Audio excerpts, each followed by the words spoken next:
Welcome to Lena World. How about making a flourless chocolate cake tonight? No, I'm not a promoter of low carbs, no carbs diet. This is not me. Carbs are absolutely essential for our well-being, for our health. But having said that, I don't like to eat something that makes me feel heavy afterwards, lethargic, and just sluggish. Flourless chocolate cake sounds like, it will lift me up. It will not give me a sugar low right away and make me feel heavy and lethargic having eaten a lot of heavy carbs. So I do eat carbs, absolutely yes. But tonight I thought, you know what, let me make something light, which makes me feel good, makes you feel good, and I'm just willing to give it a try. I made it 1 or 2 times in the past. This flourless chocolate cake, I believe it's part of the keto diet, whatever it is, there are all these theories, all these diets, but I do eat carbs and I'm a big believer in them. Having said that, I don't overdo them, okay? So let's get started. What do we need for this flourless chocolate cake? Easy breezy. Of course, what we need, the most essential ingredient, the title speaks for itself. We need some dark chocolate. I hope you eat dark chocolate. If you don't eat dark chocolate, I don't think it will be as nice to have it in a, less than, let's say, 60% dark chocolate cacao, right? So here are a few choices, but above all, I was very happy, just by chance, as if the universe was listening to me. I went through one of my cupboards and I realized I still have this 90% dark chocolate left. And in fact, there are 200 grams of it, just exactly as much as we need for this flourless chocolate cake. It's dark, it's rich, it's intense, it's going to be jazzy for sure for our flourless chocolate cake. Then so this one I can put aside, but I just want to show you, it's your choice, whatever chocolate you choose. I'm not promoting any brands here, wherever you are, just choose a good quality dark chocolate that will make you feel intense and good afterwards, okay? Then we're going to need 100 ml of butter. And as you know, hardly ever use butter, but I use a derivative of it, ghee. Okay, if you don't know how to make ghee, you can look up into my other videos and I showed how to make ghee. Otherwise, just choose 100 ml of butter. Ghee is a purified form of butter, right? It's very, very good. You'll read all about its benefits or watch in my other videos. Then we'll need some sugar. Here I blended actually some brown sugar. So I bought, coarse pieces, but for it to melt fast, I just blended it and it became like a powder kind of brown sugar. So then again, this depends, the recipes can call half a cup of sugar, more than that, less than that. It's up to you how sweet you want it to be. And then again, it also depends how dark your chocolate is. The darker it is, the more bitter it is, right? The less dark it is, less intense, then more sweet it is. So we'll need less sugar. So then we'll need 100 ml of sour cream. My sour cream is already laid up here. I'm using a 30% fat sour cream. I like full fat everything, as you probably must have realized in my other videos. I like everything in its natural form, nothing skimmed, nothing, removed, so to say. Everything in its original form. That's what nature provided us with. We'll need eggs. How many? 4. We'll need 4 eggs. These are again from the farm. That's where I get them. And I buy them there, and it's a free range. The chickens are happy because there is a rooster running around with them, so it keeps them happy.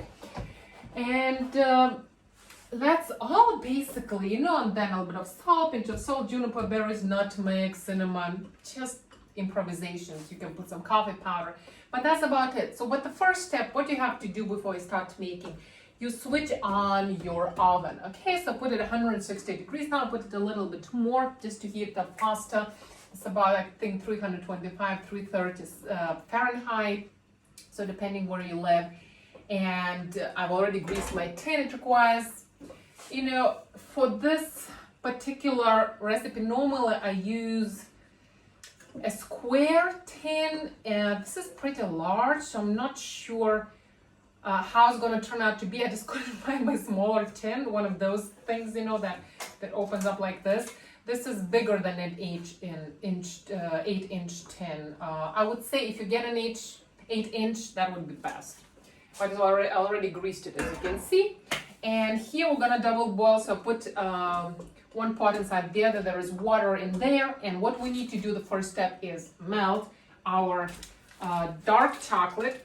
Okay, I'm just gonna cut it into those 4 pieces with butter. Okay, we're not putting on direct fire, and I'm adding the butter, or the ghee rather here. Okay, so again, remember 200 grams of dark chocolate and 100 grams of butter. So now our chocolate, after a few minutes, just a few minutes, got melted together with the butter, rather the ghee. And you know what? It's time to switch it off. So let me just go ahead and do this. Now, next step, we are adding sour cream. How much of it do you remember? It was 100 ml. This is 100 ml of sour cream. This is 30% fat. I told you I like things full fat. We are adding a little bit of brown sugar. You know, there are all these other variations. They say, you know, you use, what do you call, stevia, whatever. I don't believe in any of these, you know. Yes, maybe they're 0 calories. But do you know any side effects that they cause on your body? Is our life all just about calories? I'm sorry, you have to look at the energetics. We do have to look at the energetics. How this particular food we eat affects our energy levels, our body. Do we know any side effects, or is it just about calories? What a miserable life to live, you know, in the world of calories. Sorry for my very skeptical view on that. This is a very much Western view. Calories, count your calories. Okay. So now, how much sugar? So let me, because my chocolate is very bitter, so I'm just gonna put, let me see, let's say 4 these wooden teaspoons with the, you know, fully loaded. And now I'll start adding eggs one by one. Now, the key thing here, we have to separate. The egg whites will go in here, okay?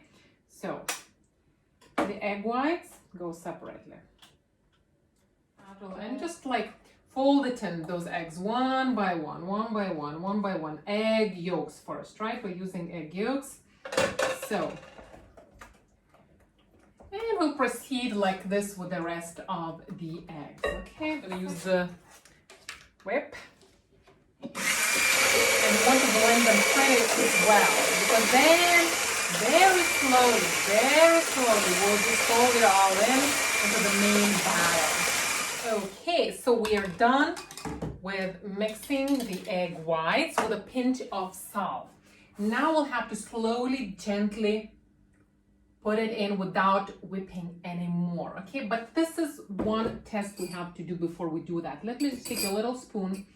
I need to see that I added enough the sugar powder, because I normally, you know, I add much less than any recipe requires, because I don't have this extra sweet unnatural tooth.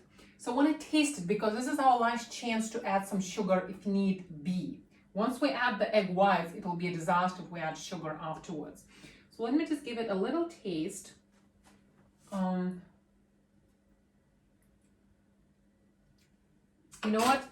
I can add a little bit more, because otherwise it's going to be extremely bitter. So I'm adding, look, so what did I do? 4, so I'm adding 2 more, these small wooden spoons. We want to add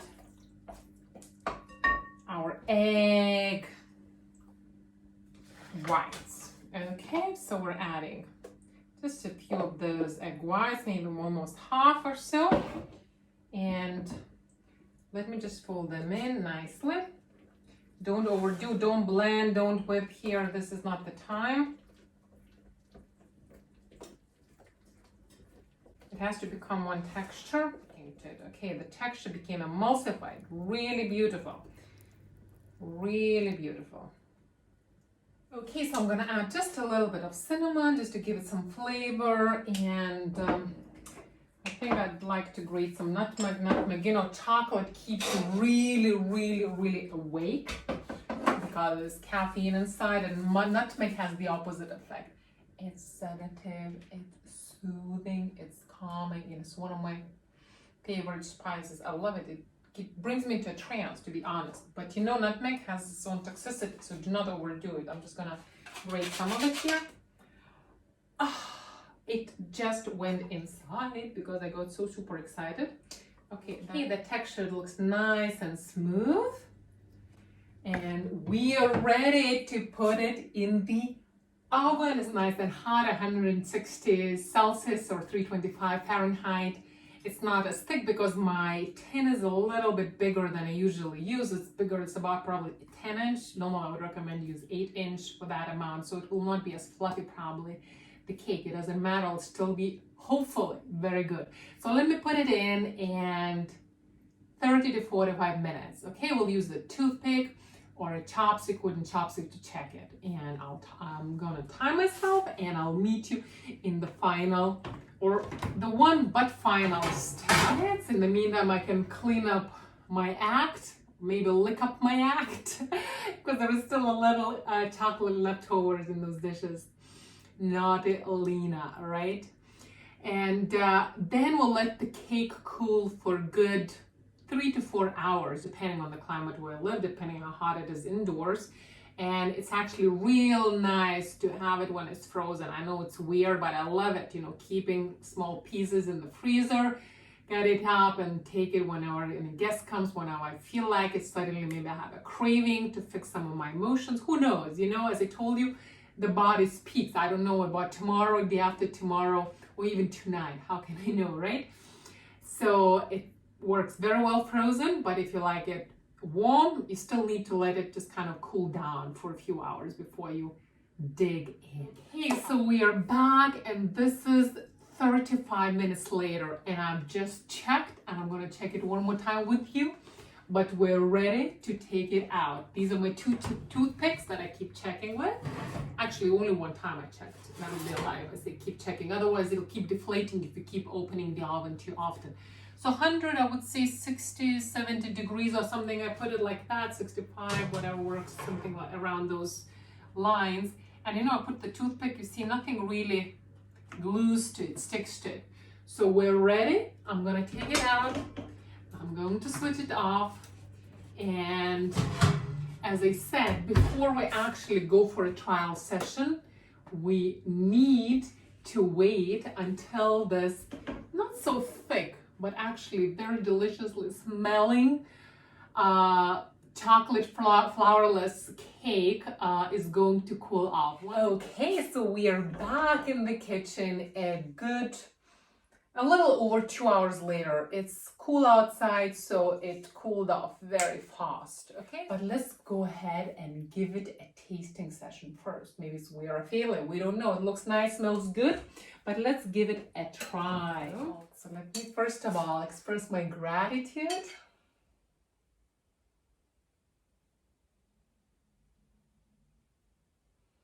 And thank you so much again for allowing me to share this with you all, and bon appetit, and let's hope it tastes good because it definitely looks delissimo.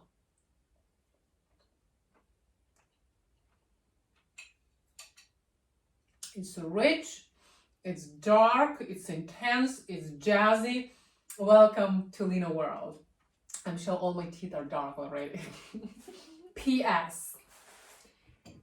The part that I'm not gonna consume right now, and I remember I told you I like it a little frozen sometimes, so I'm gonna put it in the freezer. Not the whole bulk, the whole thing, but even the part that I'm going to freeze, I'm gonna cut it into those edible sections. So I'll take a slide, foil paper, fold it in. You don't want your cake to absorb any other smells from the freezer. So I'm gonna put it inside the Ziploc bag, and I'll put probably another 2-3 pieces inside and just zip. We can put double zip if you want to put one more zipper bag, that's also fine. And it's gonna stay nice and long in the freezer, whatever you're not going to eat right now.